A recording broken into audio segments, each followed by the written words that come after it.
जतो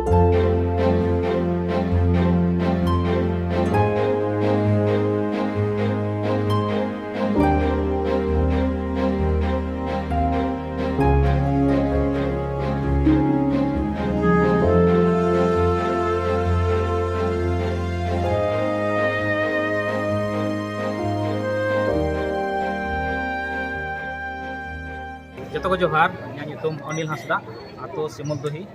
और तेहें नवा स्वाधीनता दिवस रे तेहें साइनिंग क्लब सेन खन मिटेन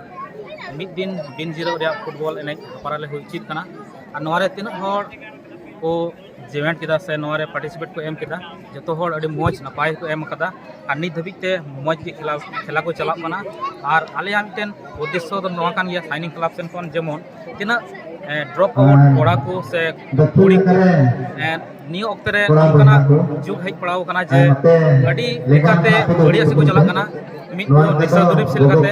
मिद हो ड्राग को न्यूदा मिद हो हंडी को न्यूइत कना और नोकाते उनका वॉइस तीर को हुई को जुरी फुरी कना को मुचित रे उनका अवस्था दो अडी बड़ी हुई कना और साइनिंग क्लब दो नवागी ने होरे कना जेमन नोका खेला दोला मिद बार खेला दोला को पार्टिसिपेट लेखान जेमन उनका मन बदलिया और मन बदले लेखान मिद दिला उनका भविष्य आकुआ जीवन जेमन मौज को खेमा दाड़े